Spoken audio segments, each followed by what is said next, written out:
Good afternoon, everyone, and a very warm welcome to our session on Eliza in Action Enhancing Peer Review with AI. Today, we embark on an exploration of how cutting edge innovation intersect with editorial excellence. Mainly, it will demonstrate how AI can assist, enhance, and streamline the peer review process, especially for editors, reviewers, publishers, and early career researchers alike. We are honored to be joined by distinguished experts, Zigar Kersen, Coin Rexon, and Dr. Kaushik Bharti, who will help us address a pivotal question: is AI the future of peer review? To moderate this session, Dr. Kaushik Bharti is with us. He is a health policy consultant at UNESCO and former WHO consultant, recognized globally for his scientific and policy contribution. Over to you, Dr. Kaushik Bharti. Thank you for the nice introduction. Good afternoon, everyone, and thank you for joining us today. On behalf of the Asian Council of Science Editors, I warmly welcome you to this important webinar titled Eliza in Action, Enhancing Peer Review with AI Support. Peer review remains the cornerstone of scholarly publishing, safeguarding research quality, trust, and integrity. Yet, with increasing pressures on reviewers and editorial teams, there is a growing need for responsible tools that can strengthen efficiency while preserving human judgment. Through today's session, ACSE continues its commitment to supporting innovation that enhances peer review without replacing the essential role of editors and reviewers. We are pleased to collaborate with experts from World Brain Scholar to introduce Eliza, an AI-powered peer review assistant designed to support reviewers by analyzing manuscripts and reviewer comments and suggesting meaningful improvements while ensuring full reviewer ownership and accountability. And as a quick note, ACSE will also be hosting its 12th annual conference in Dubai, and we warmly invite all of you to join us for this major gathering of the scholarly publishing community. It is now my pleasure to introduce our facilitators for today's webinar. We are honored to be joined today by two leading experts from World Brain Scholar, the team behind Eliza. First, Zager Carson, founder and CEO of World Brain Scholar, who brings extensive experience across artificial intelligence, scholarly publishing, and open access innovation. Joining him is Koen Dirksen, Chief Technology Officer, an AI researcher and software developer responsible for building World Brain Scholar's AI-driven solutions, including Eliza. We're delighted to have them with us today to share their insights and demonstrate how Eliza can support peer review in a responsible and practical way. I now give the floor to Zager Carson. Thank you very much for this great introduction, Kushik. I must say I'm very happy to be here with you for this presentation, which was organized by ACSE, always very active in the field of supporting editors and reviewers and publishers in the field of academic publishing. So I'm great to be on this venue and platform to talk about the tool which we have been developing already for 3 years now. I think we were one of the first tools in the world supporting peer review through AI, and we have now developed it further in the past couple of months, following also feedback coming from many of our customers, or our testing customers and clients. So we think we now have a very mature tool which we can present to you, and hopefully it will be of interest for any of you for use or integration in your own platforms or for personal use. Okay, so I will start my presentation now. I will just show you my my screen. I hope everybody can see. Can everybody see this? Is this okay? Okay.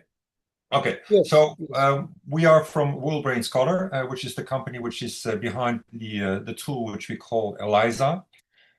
Which is one of the first in the world AI-supported peer review tools. So when we say AI supported, it is really meant to be a tool where we optimize the use of AI, of all the AI technology which is available at this moment, in order to support in an intelligent way the peer review process.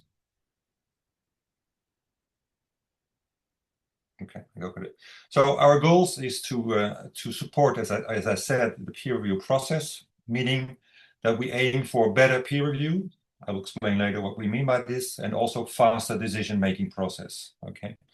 So what we do is, first the tools we use them for a semi or automated pre-peer review analysis to make sure that the manuscript at hand is indeed ready to be reviewed. We, through our tools, can make better peer review quality by enhancing the completeness of the peer reviews, and also by supporting the peer reviewing in addressing the right issues for a peer review. And it is also done in a structured way, which means that the peer review becomes more transparent, which is also in terms of integrity, scientific integrity. It's important that people know, authors know, on what criteria their papers are being evaluated, which is sometimes or very often, quite often, a very obscure issue for many journals and other publications. We also aim at accelerating the process of decision-making about a peer review, about an evaluation of a paper. As you know, the time between submission and final decision of the editorial board is sometimes very, very long.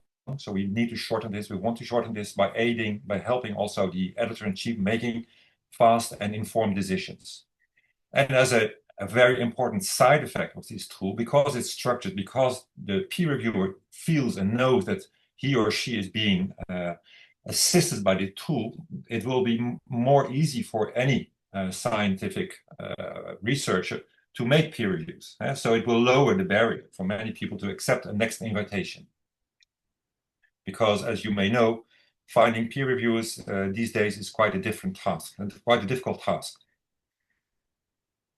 So we have developed 4 modules in our tool. The first one, I will go through it later on, and also Koen, who is our CTO, who's also there, he will demonstrate the working of these tools. So I will not go too much into the details of each of these tools. I'll just mention them so you know what are the main functionalities of our tools. First one is about scope checking and journal suggestions. So if you submit a paper to a journal, you want to make sure that this is indeed in the right, in the aims and scope of the journal which is aimed for. And if not, it can also generate, based on AI technology, suggestions for other journals. This can be very helpful for authors and editorial office.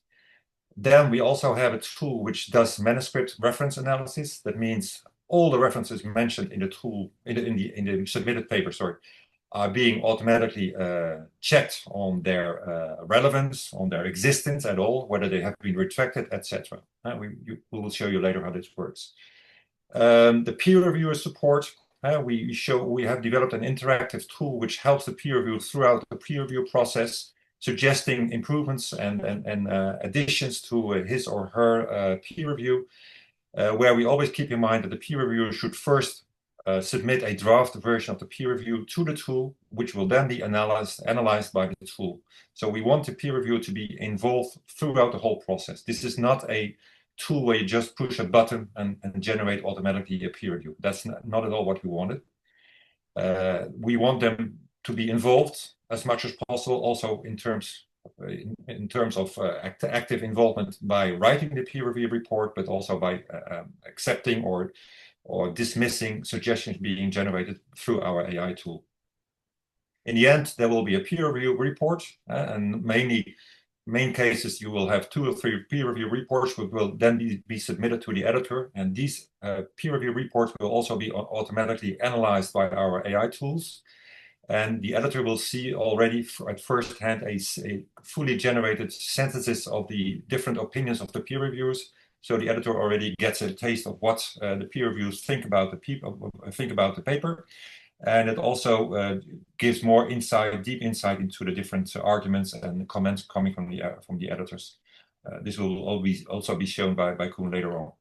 So what we just to position our tool, this is not a tool which is about all kinds of technical checks, as we call it, editorial office checks, like whether the paper is indeed in good English or whether there are technical issues with the paper. These we suppose these are mostly editorial office issues. Plagiarism, for instance, we are not checking this. Image quality, those kind of issues. And we also assume that the reviews have already been identified. So this is not a tool about identifying reviews. There are other tools around, which we know. We collaborate with them. We can also integrate it into our tool, but our main focus is on doing the peer review itself, not about finding peer reviews. So the first fourth module is about scope checking and journal suggestion, as I said.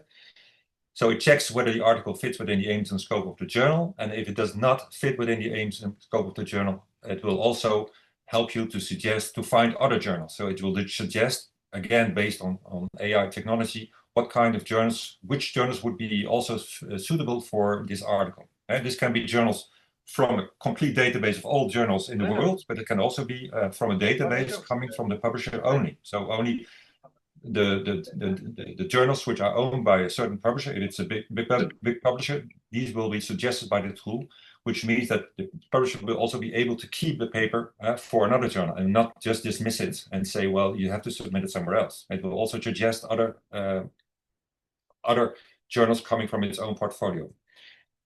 Second one will be about manuscript reference or by bibliographical reference analysis. This is a tool which checks, first of all the different references, as I said before. And what does it check? It checks, for instance, from which publication years these references are, what are the quality of the references? I mean, what we mean by that, from which quality journals or less quality journals are these references coming? We have quartiles for that.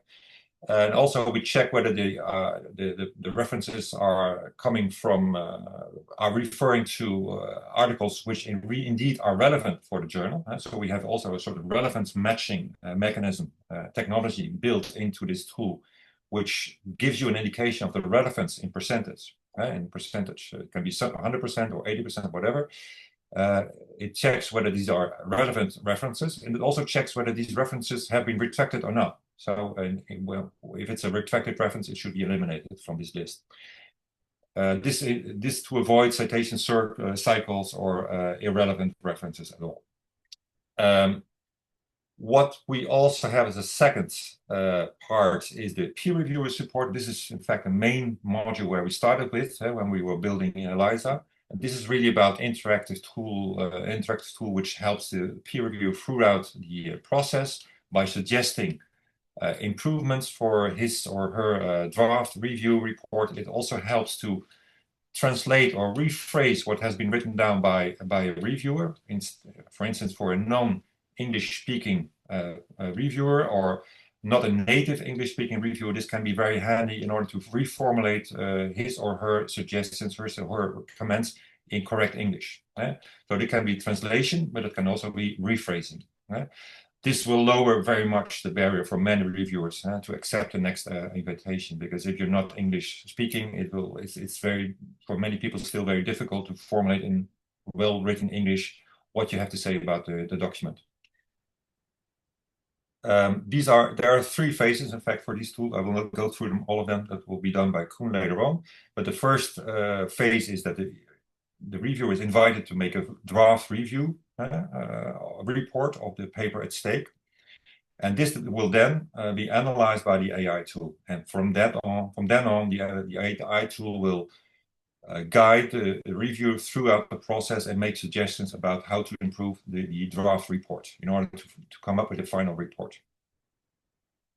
Then the fourth and last module concerns the editor support, where the different reviews, as I said, will be combined and synthesized into a summary, where the editor has immediately a short overview of what the comments are about this paper and what the peer reviewers feel about whether this paper should be accepted or not. It always easily links back to the different references to the original report, so the editor can quickly navigate through the reports in order to see what has been said by the reviewers. It also offers decision letter templates, which can be personalized, and it also easily allows for copying in reports into the final decision letter, the reports, the comments coming from the reports of the reviewers. And this is also meant in order to structure the process, but also to give more transparency to the authors. So the authors get feedback from the editor about their paper, which is relevant feedback. So they can improve if needed. They can improve the quality of the paper for eventually a resubmission, for instance. So if I just summarize a little bit again, it's about scope checking. It's about manuscripts by reference analysis. It's about peer review support. It's about editor support. This is what we use as the main functionalities for our tool, and which are supported by up-to-date AI technology. We use not only LLMs, it goes far beyond the LLMs like ChatGPT or other LLM tools, but we also use RAG and semantic matching technology in order to support different functionalities.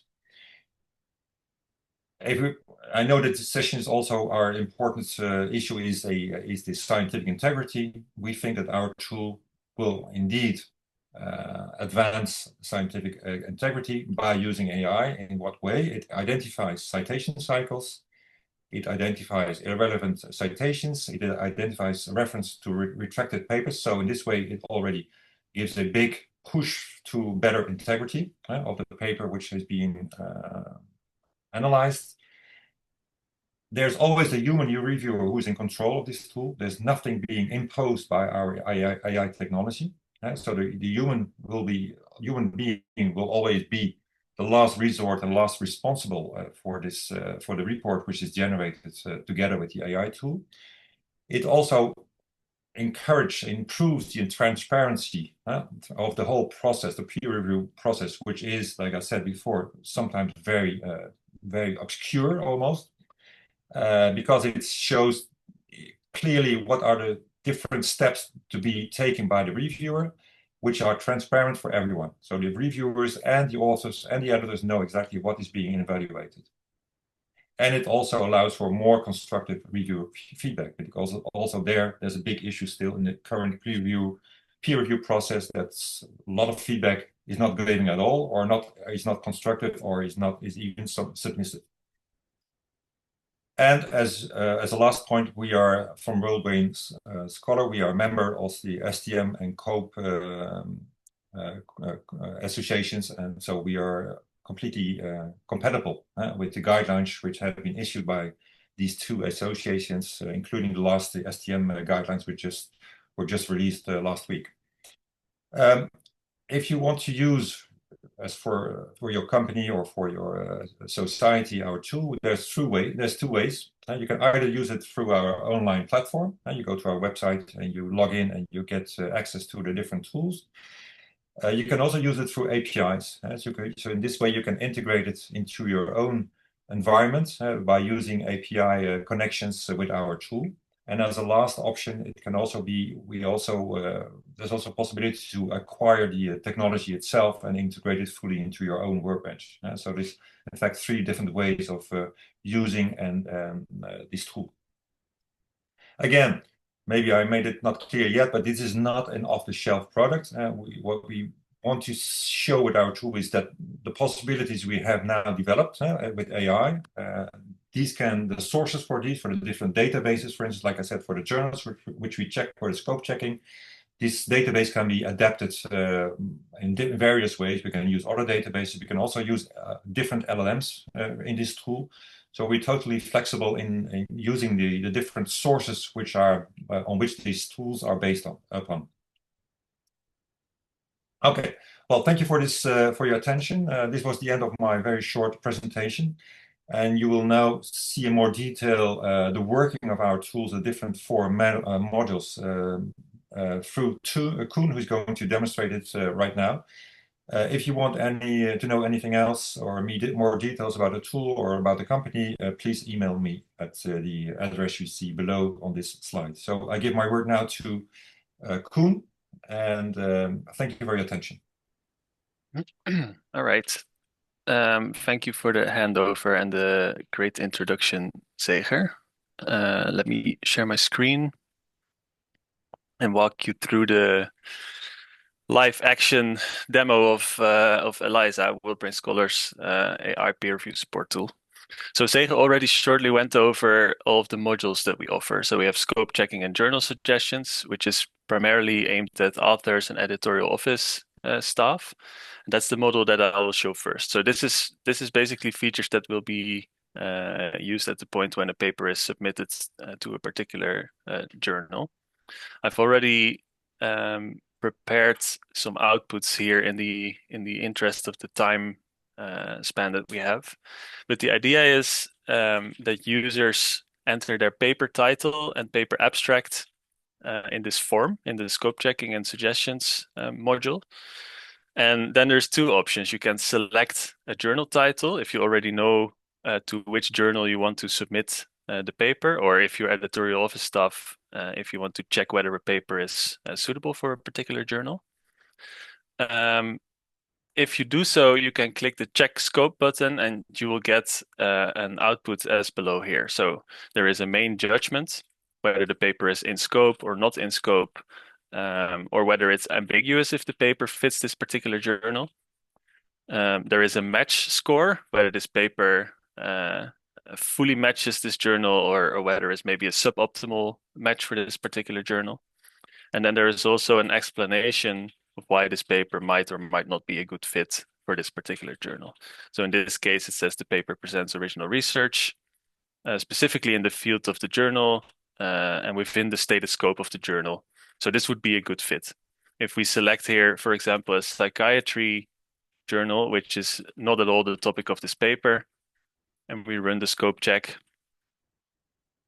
we will get the results. Okay, the paper is not in scope of academic psychiatry because the paper focuses on language models in the computer science field, and this journal is not about that. So this is a great and easy way to run these scope checks, and is quite sophisticated in delivering a good judgment of fit between a journal and an article.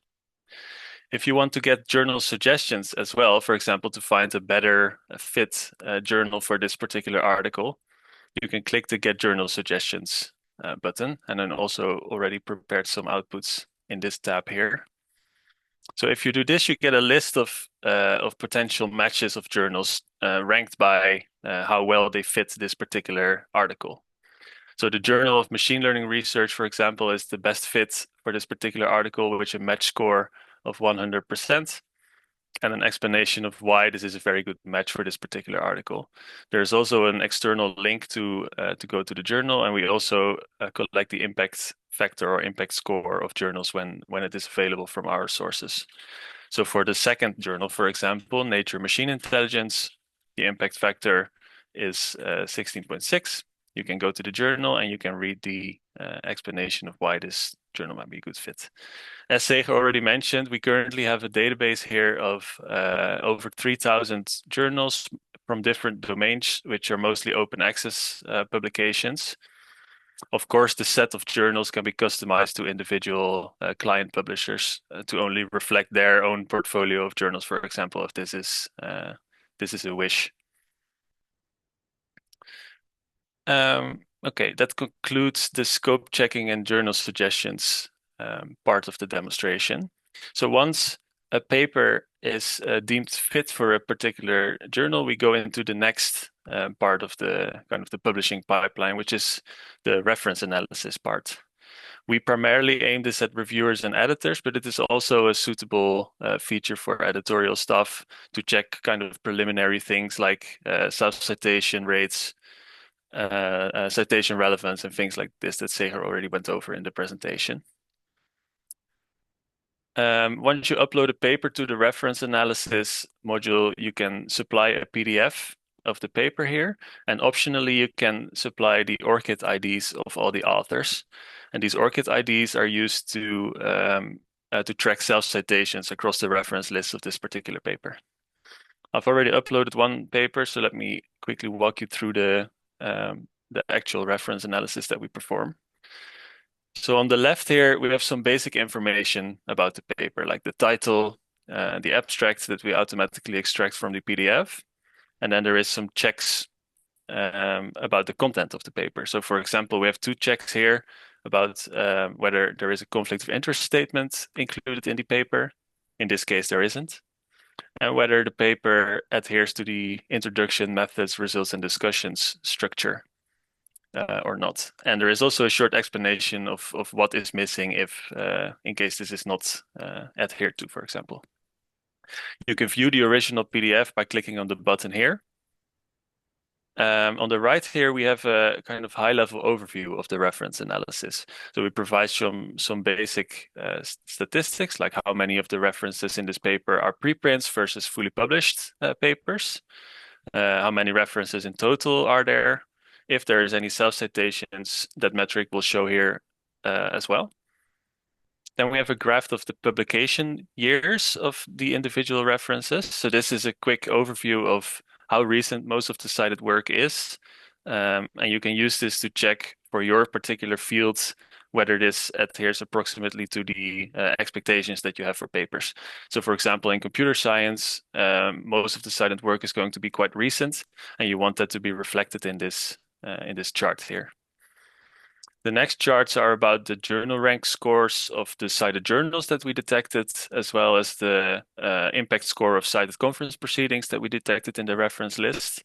Also displayed as graphs, so you can quickly see which are the highest impact score and lowest impact score journals that we have detected with the tool. And finally, there is a citation count of the references graph here, where you can see the most cited and least cited papers in the reference list.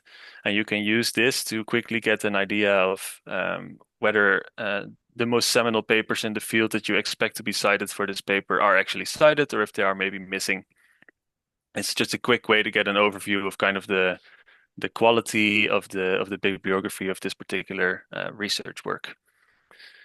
Same with these journal ranking scores. This is kind of a proxy for the quality of the cited work, and you can use this to get a quick overview of that.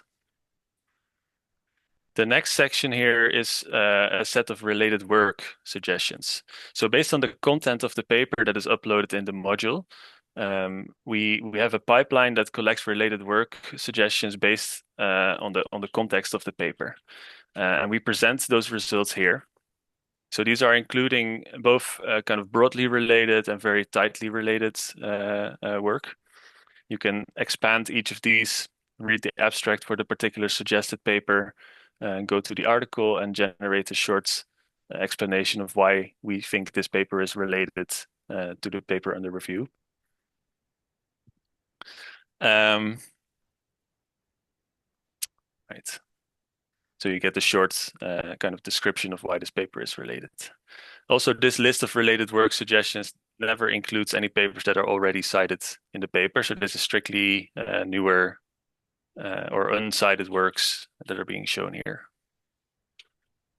The next feature of the reference analysis is this reference similarity overview. So we compare the uploaded paper that you are reviewing against all of the papers that were cited based on semantic similarity that we calculate. And you can easily see here the most similar and least similar papers from the citation list. This can be used as a starting point, for example, to check on the one hand, relevance of very unrelated or unsimilar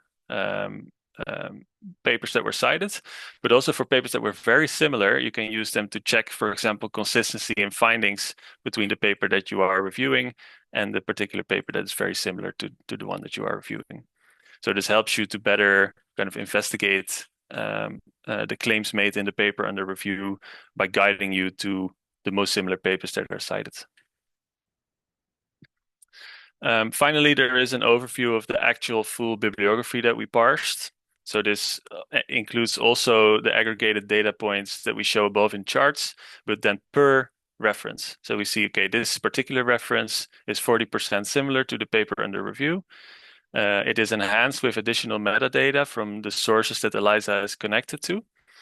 So we show, for example, persistent identifiers like an OpenAlex ID or a DOI or a PubMed ID or things like this, which are found for the particular paper. We list the topics of the paper, the abstract, and some more metadata like the total citations, where it was published, on which pages, etc.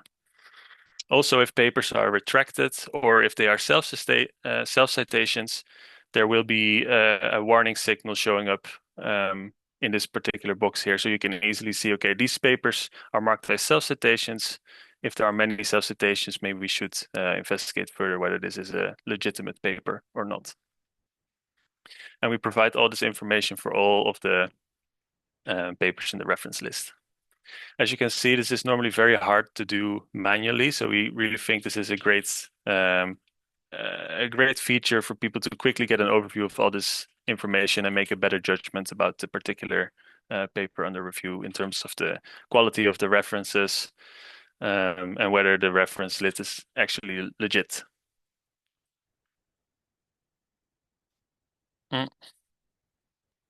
Once the reference analysis is completed, the next phase for the paper would be the peer review phase. So the peer review support tool that we've developed is primarily aimed at reviewers, of course, and it offers interactive suggestions for review improvement, and also a paper-aware chat assistant that you can let you help to write a better peer review.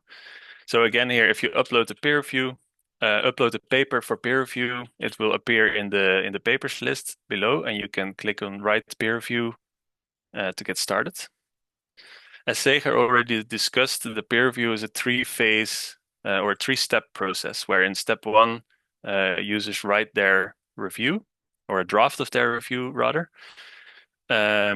using either their own ideas about the paper and also the paper-aware chatbot that you can use to clarify things about the paper or ask additional questions if some things are unclear, for example. As you can see, we structured the review in four kind of boxes here. So we ask users to write a summary, strong points of the paper, weak points of the paper, and then finally some comments and recommendations for the authors. I've already prepared the text in these boxes for the demonstration today, but normally these boxes would be empty and reviewers would fill them out themselves in step one of the peer review module. We can ask here, for example, questions about the paper, like what are the data sets used, if you want to get some quick data points to include in your peer review text. And these are all based on the context of the actual paper. So this chatbot has access to the content of the paper that you are reviewing. Additionally, each of these text boxes has a rephrase button, which Seger already shortly explained. This can be used to rephrase your English text. It also translates from other languages into English in case you prefer to put your comments in your native language. And you can also use it to, for example, write some bullet points feedback and transform it into a nice paragraph of text before submitting it to the system. So the rephrase functionality is really interactive. It's just a live rewrite of the text, and it's very quick. So you can easily use it to improve the work that you're doing here. Once you've written your initial draft, it is time to go to step two, which is reviewing the suggested changes suggested by the Eliza system. So in this case, these were already cached for the demonstration. Normally, you would have to wait a few seconds for these to show up. But as you can see, each of these text boxes has one or more or zero suggestions for improvement associated with them. So for the summary of the paper, for example, the feedback is that the review does not comment on the clarity and organization of the paper, which you may wish to add a brief statement about. Sometimes we also propose a revision that you can either include as is or use as inspiration to alter your review text if you wish, but it's always up to you whether you include these feedback points or not. So let's see for a different one. For the weak points of the paper, for example, one of the feedback points is we made a comment about the limited analysis regarding individual contributions of a particular part of the technique described in the paper. And the feedback by the system is that section 5.1 actually already contains an analysis over some of the features that we mentioned, and that we should clarify what additional experiments we believe are still missing, and if so, cite the exact part of the paper that we think is insufficient. So this is kind of encouraging us to better argument our feedback and provide examples of what the authors should improve, which is a part of a good peer review text in our view. You can see that there is also a proposed revision here. So the proposed revision is section 5.1 presents an initial comparison, but a more granular study would help isolate the relative effect of these techniques. I suggest reporting these across all the tasks. So I can choose to include this now if I want to, by copying the revision and simply pasting it into the text as is. So this would be kind of a one-on-one copy, but you can of course also read this and agree with the sentiment, but want to add a different piece of text, in which case you can just write your own update to the review text if you wish. As you can see, there is multiple suggestions here. Sometimes there is only one. And yeah, so it's up to the reviewer to decide whether they want to include these feedbacks or not. So we really let the reviewer remain in control for this part, but encourage them to better argument and substantiate their feedback to the authors. Once you've gone through all of these and you're happy with the final version of the review, you can continue to step 3, which is the final checks and the submission of the review. So we can select, for example, a recommended decision that we want to communicate to the editor. Let's say a weak accept. We can rate our confidence in our own evaluation. If we are very familiar with this particular research field, we can be very confident, but you can also be less confident. Again, this sends a signal to the editor of how much weight to place on your particular peer review. And then there is some checks of whether you do not have a conflict of interest to report, whether your review is fair and unbiased by your own accounts. And if you have concerns about plagiarism, generative AI abuse, or other issues regarding the paper, you can check this text box and elaborate on this in the text box below. If you want to come back to the review later on, you can save it as a draft by switching this toggle and then clicking submit. If you don't want to save it as a draft, but just want to submit it to the system fully, then you can leave this off and just submit it as is. Once it is completed, you can download the review as a PDF file to continue in whatever workbench you are using. So this is kind of the workflow that is aimed at individual users. I think Seger also already mentioned, but we also offer a integrated version of the tool where we couple the peer review support and the editor support together. So there is an actual submission and reviewing workflow where submitted peer reviews actually end up with the editor support automatically. But today we're just showing the individual modules to you. Okay, so this concludes the peer review part. So now for the last module of Eliza, the editor support. This is of course aimed at editors, and it helps by generating paper and review summaries for the editor and allows searching the paper content to verify reviewer comments and to generate a personalized decision letter that the editor can send to the author.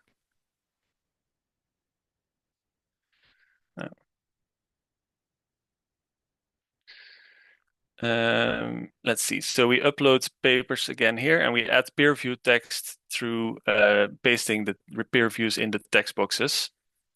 You can add multiple reviews here. I've already prepared one for the demonstration again. So this is the same paper that we went through with the peer review support module, but then for the editor support part. So I've attached 3 peer review reports to this paper, 2 overwhelmingly positive and 1 negative, and we will demonstrate what that looks like in the editorial review module.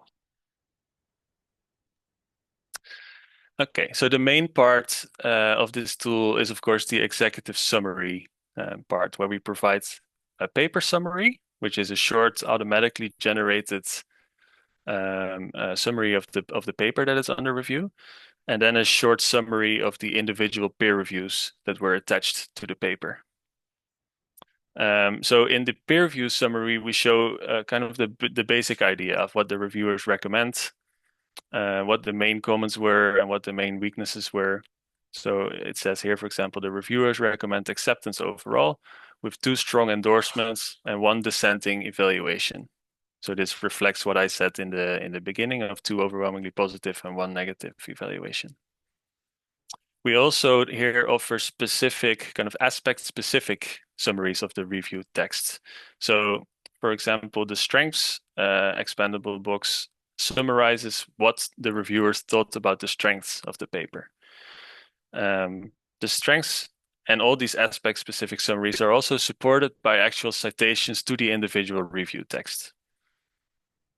So whenever a summary states a particular statement, there is citations to the individual reviews. For example, here reviewers 1 and 2 additionally praise the clear conceptualization of the modeling objectives, supported by careful ablations and scaling analysis. And you can click to either of these reviews to further read about what those reviewers said about this particular thing. The same goes for the comments, for example. And we also provide some aspect-specific summaries about some aspects that we think editors find very relevant, like what the reviewers thought about the relevance of the paper, what they thought about the originality of the paper, and what they thought about the significance of the contribution of the paper. So, for example, for the significance here, the tool has extracted that 1 reviewer argues the novelty is overstated. And this is the mostly negative peer review that was submitted alongside this paper. So let's click into this and see what's happening. So here you can actually read the full review text that was submitted. You can go through the weaknesses, for example, the conceptual novelty is overstated. This kind of reflects the sentiment that was also noted in the summary. You can also here search the paper based on comments that are mentioned in the review. So if we want to know, for example, imagine the reviewer said something about ablation studies. We can search the paper for ablation studies and get a ranked list of paragraphs, section headers, and immediately know where to look to further read in the paper about the specific thing that the reviewer made the comment about. So section 5, for example, is about ablation studies. Then we can go to the paper section 5 and immediately read the relevant part of the paper to check whether we agree with the reviewer comments, basically.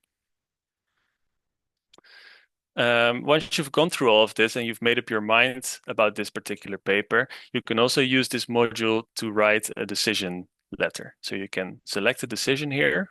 Let's say we want to accept this paper. You can select the template, which is a decision-specific template. You can also add your own letter templates in the integrated version of the tool. But here we have 1 example template. These templates support some basic variable replacement, so they are automatically updated with the current date and the name of the editor writing the letter.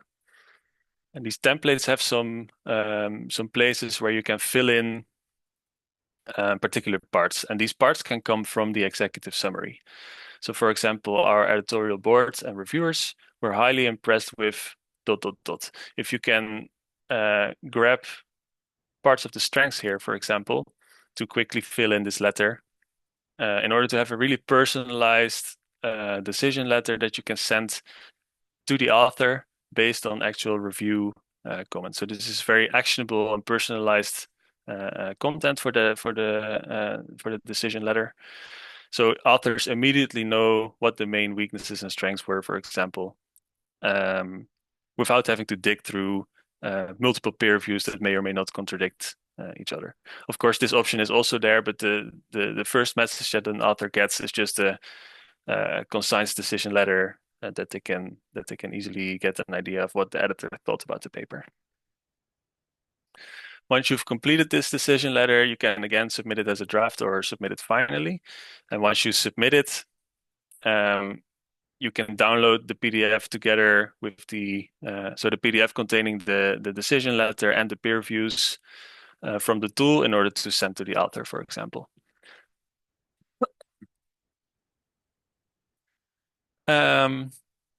Okay, that concludes the editor part, I think. As I said, we also have an integrated version of the tool which combines the peer review support and the editor support into one workflow where multiple people can work together. We also offer API endpoints for easy integration in existing systems for each of the modules that we described today.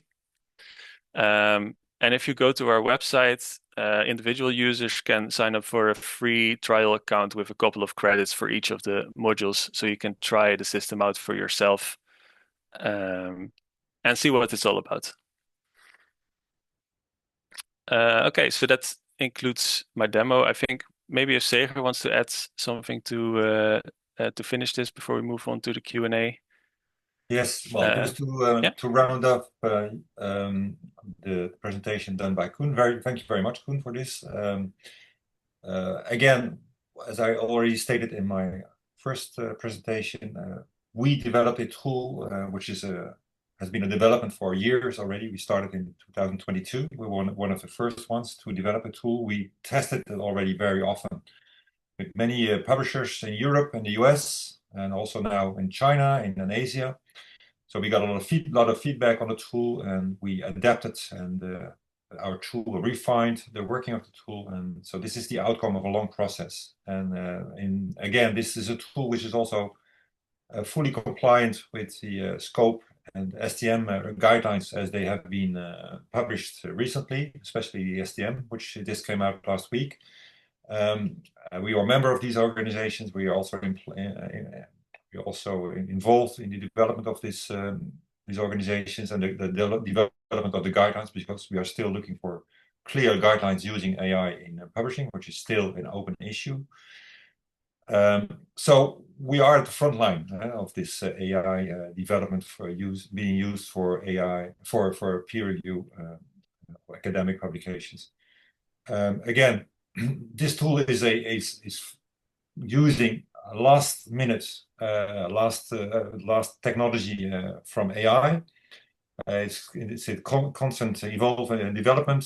We update our tools and sources as things are developing, and we are fully customizable. This is a tool which for your environment can be customized, so you can easily integrate it into your own workbench or work environment or whatever other technical environment you are using. So we are flexible. This is not a off-the-shelf tool which you just buy or use as it is. It can also be very easily customized for your specific requirements. So thank you very much for your attention again, and we are open now for questions and hoping to be able to reply to you. I already answered some questions in the discussion list. So maybe if you want to pose other questions orally, we are ready to now to discuss it with you. Thank you very much. Thank you, Seger Carsten and Koen Derksen, for this insightful and forward-looking presentation. Eliza represents an important direction for scholarly publishing, where AI can be used responsibly to strengthen peer review processes while maintaining transparency, integrity, and human oversight. Now, before we open for the floor for questions, I would like to ask a couple of questions. Want to ask what inspired the development of Eliza, and what peer review challenges is it designed to address? Okay, I'll try to reply to this question. Very, very interesting question. Thank you very much. I've been working myself as a publisher for a long time. Sorry, to put on my video. I've been working as a publisher for quite a long time, 20 years now. I used to work for Elsevier, I also for Springer, and also for another publisher. So what I noticed as a publisher of lots of journals from big publishers is that there's a very long delay between the submission and the final decision making about the fate of a paper. And the biggest part now, much has been automated already, or has been mechanized or organized. But the big issue now, the longest part of this process is the peer review process. And it includes finding a peer review, which is a very time-consuming issue still. We are not addressing this again. This is there are other tools for this, but also the peer review itself. It takes a lot of time. It takes, if you take the whole process from submission and up until the final decision, it's the peer review itself takes up something like 50 or 60% of the whole process, which is very long. People still have to wait 1 year before they get an answer whether their paper is going to be accepted or not for many papers, for many journals, even the top journals.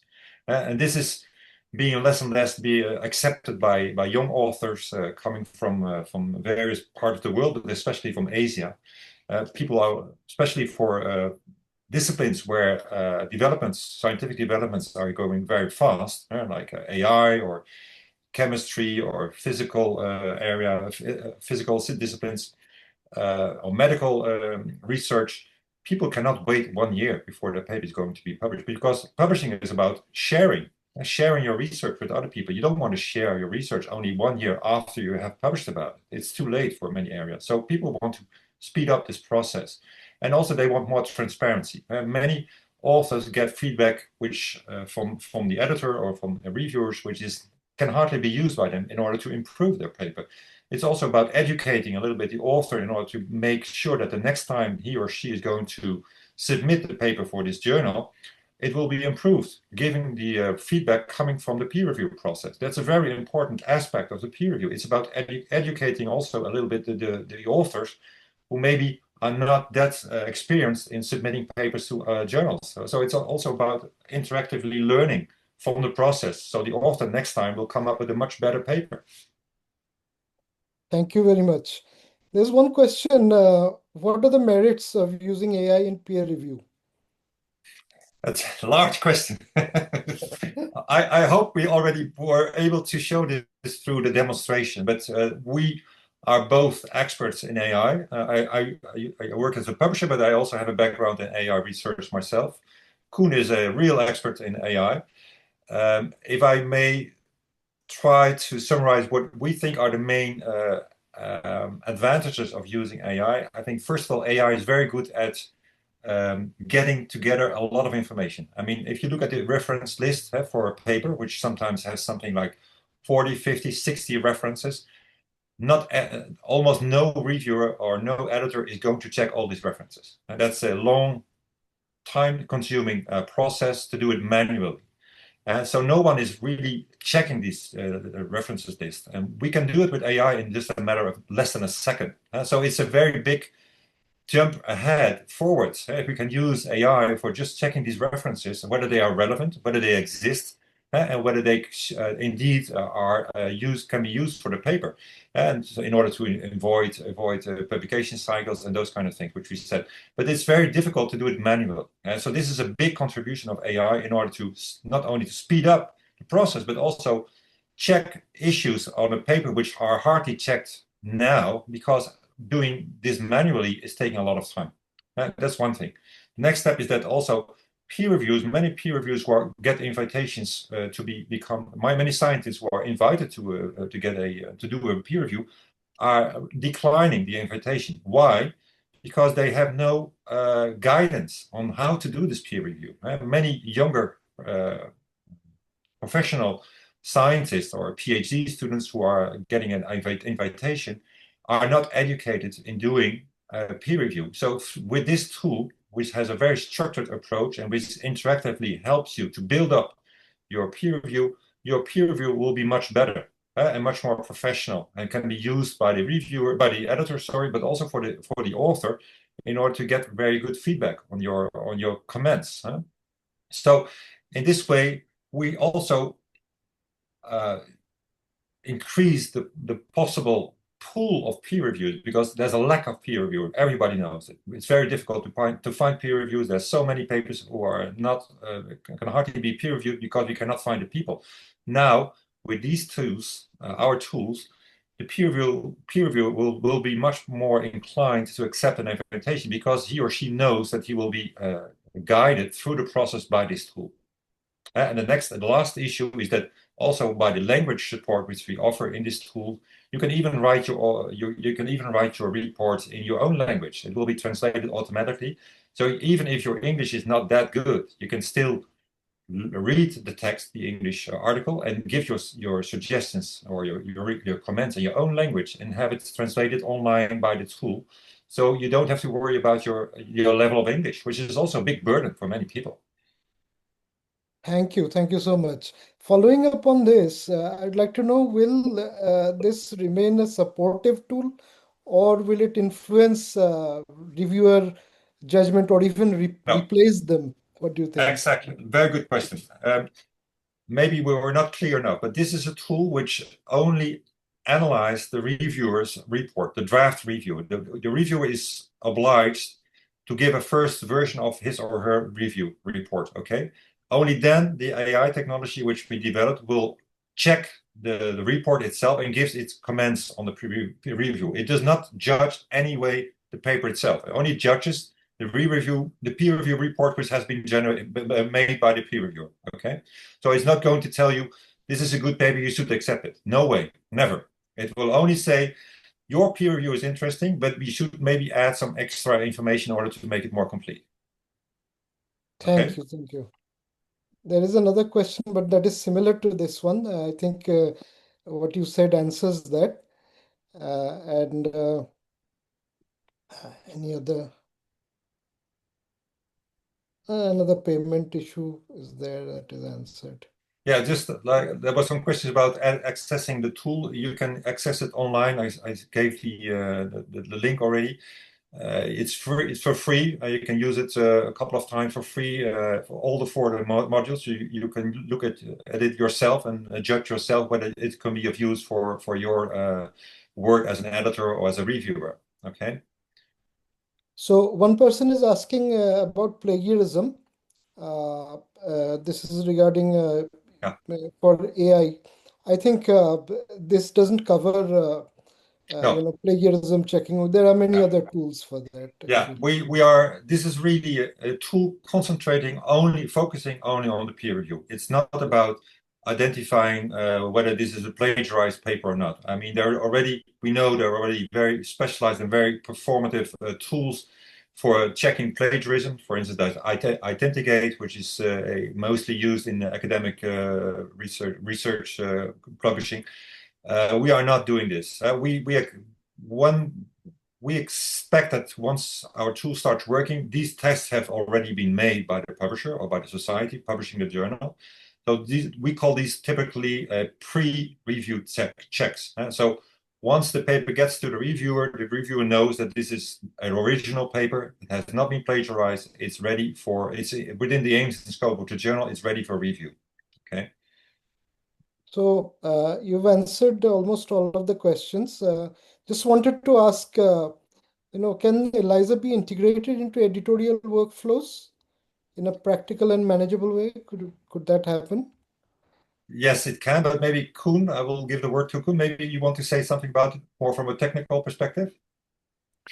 Yeah, sure. So as we already mentioned, there is mainly for people who manage their own workbenches, this is a very pragmatic way to go is by using our API endpoints to integrate Eliza with your editorial workflows. For people that aren't managing their own workbench, we do offer our own interface that we just demoed. And we try to make it as easy as possible to remove the friction in uploading papers and reviews to the system and downloading results from the system, so that it doesn't take a lot of time or effort to communicate these results between multiple systems. But of course, the integration idea of actually communicating with our system programmatically and sending papers and reviews from your editorial workflow system to Eliza and receiving results would be the best way to integrate our tool. But this is very doable, I would say. Yeah. So Dr. Karishma Rajwandari asks, how much similarity of the reference is considered acceptable by this tool? Yeah. A very interesting question. I was just about to type in my answer, but I can also do it now. Well, the similarity is, of course, can vary between, let's say, 100% and 0%. Okay, so 100% reference is a very similar reference to the paper, so it's very relevant for the paper. That's how we consider it. But the level of similarity is something which can be judged and determined by the publisher. This is not what the tool is imposing. The tool only tells you what the relevance is. If it's 30%, you may say, well, this is a very low percentage. Maybe this paper is not at all relevant this reference is not at all relevant for the paper. It should be eliminated from the list. But this is something which is up to the publisher or up to the reviewer to decide. So again, the tool is not telling you whether it's relevant, whether it should be eliminated from the list or not. It's just a indication. It shows you the percentages of relevance, and it's then up to the reviewer, or if there's a policy from the publisher, it's up to the publisher to decide how much relevance it should have in order to be accepted in the reference list. For instance, it's the same for Authenticate. Authenticate also for plagiarism. You have a percentage of the part of the text which is plagiarized from the paper. It's up to the publisher or the reviewer to decide whether it's acceptable or not. So again, the tool shows you the percentages of the relevance, but it's not the tool who decides whether it will be maintained in the list or not. This is up to the reviewer or to the publisher. So I'd like to know your thoughts on this, whether how Eliza could help in reviewer training, capacity building, in case of especially early career researchers. Can this play a role? What are your thoughts on this? Yeah, the interesting question. Like I said, we have thought a lot about what kind of comments a typical peer review report should contain, and this is fully integrated into in the structure of our peer review tool, but also in the suggestion it makes. The suggestions also come from a number of issues which we think are important for every peer review report. So in this way, it can also help any novice, new reviewer to build up his or her peer review report and get suggestions in order to make it more complete. So it certainly has an educational role as well for the peer reviewer, because it helps him or her to improve the peer review report, giving the suggestions it receives. Talking about ethical aspects, what are the key concerns about responsible AI, such as transparency, bias, and accountability? Now, do you take this into consideration also? Well, this tool is completely unbiased. I can also have Koen say something about it, but we are not checking the names of the reviewers and check what their reputation is. And the same thing for the authors. We are not checking their reputation or whatever. There's no bias on their gender. This is something which we do not take into account at all, which is very often the case for human reviewers. We know that. So the tool in that sense is very neutral, completely neutral.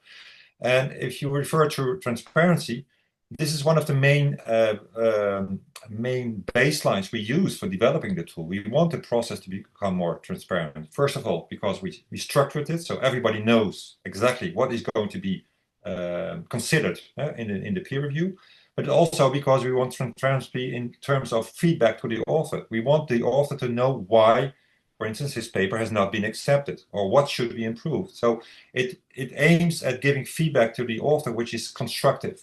And always, we don't want to burn down the author and say, well, this is a bad paper.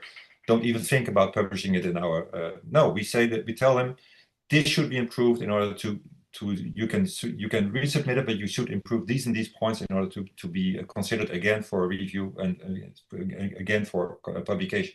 So it's really about showing what are the criteria, but also giving feedback and transparent feedback to the author in order to improve his or her paper. Thank you very much, Zager Carson. You've answered all of those questions that were there in the chat box. So very well done. So Okay. I'd like to wind up now and like to thank both you and Koen for your time. Thank you. And for introducing Eliza as a thoughtful contribution to the future review. I'm sure it it will go to the next level and make new headways. So today's discussion highlighted a key message, I want to say. AI can support peer review, but integrity, transparency, and human responsibility must always remain at the center of scholarly evaluation. And thank you to all the participants for your active engagement and thoughtful questions. ACSE will continue to bring more capacity building opportunities throughout 2026, and we encourage you to stay connected with our upcoming activities. And once again, we warmly invite you to join ACSE at our 12th annual conference in Dubai, where we will continue these important conversations with the global publishing community. A follow-up email, including certificate details for those who requested them, will be shared shortly. Thank you once again, and we look forward to welcoming you in all future webinars. Thank you very much to all of you. Thank you for joining this. Thank you.